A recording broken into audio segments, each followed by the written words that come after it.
99.9 KBAT, live and local.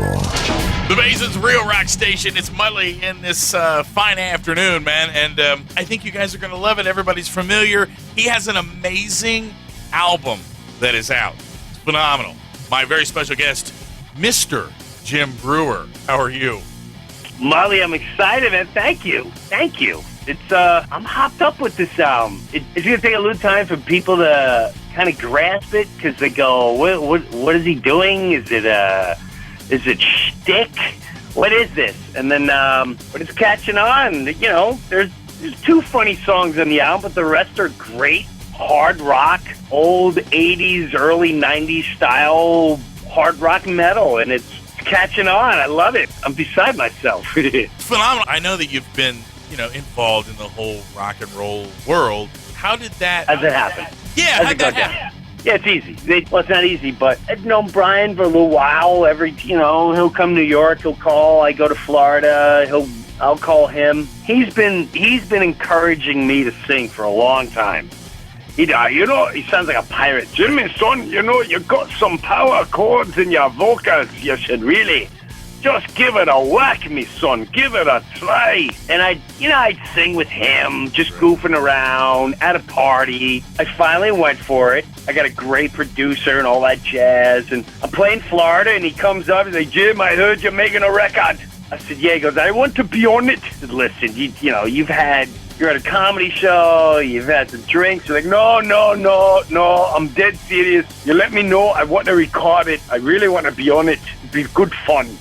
I didn't take him up on it. That's just, Brian Johnson is very generous. Right. He's really funny. He's just an honorable human being, and I didn't take it up on him. I just figured he was just being a great guy. Well, a couple months later, we're putting the songs together. He's coming to New York. He calls, "Jim, I want to hear the song. Let's talk about this thing. I'm coming to New York." He came. We did it. That night he went on stage, sang with Billy Joel at Madison Square Garden. And before that, me and him were talking about the song. And a year later, he came and recorded with me. It was, and he recorded it. Me and Rob Caggiano, who recorded the album. Rob is part of Volbeat, in Volbeat, which is blowing up. Volbeat is blowing up. Not that he didn't believe me, but we were blown out of our minds. We had 5 microphones lined up for Brian. I didn't want to waste any of his time. Right. We had everything he needed. He doesn't go in the glass studio. He stands in the room with all the knobs, with the speakers, and he goes, I need a handheld microphone, and I sing like I'm in concert, me son. This is how I do it. And no headphones, because that's cheating. And that's how he recorded Mr. Rock and Roll with me. It was just, if you're going to sing with Brian Johnson, you better bring it, and you better bring him an A-game song and an A-game, just everything A-game, because he's a legend. And I couldn't waste his time. And I remember after doing it, I said, "Brian, I promise you, we'll do the best. If you don't like it, no one's ever going to hear about it." He's like, "Listen, me son, I trust ya. And this is after he heard thrash and old school. And after he heard thrash, old school, and Raising Teenage Girls, he was even more excited. He said, no, I really want to be part of this." That's the ultimate. I'm still right.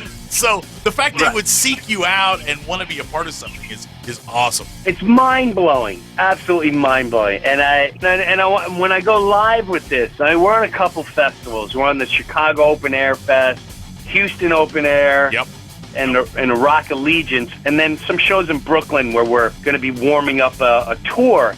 Chicago's our very first show ever. So I'm sure adrenaline-wise, I'm going to kill it.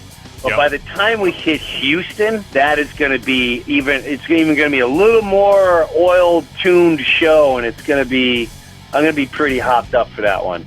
It's going to be great.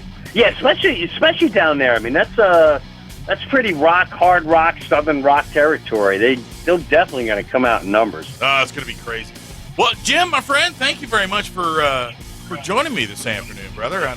But Songs from the Garage, it's in stores now. If you want to find out more, officialJimBreuer.com. Like him on Facebook. I want to thank Jim Breuer, my special guest, and the Loud and Rowdy band, Songs from the Garage. Pick it up.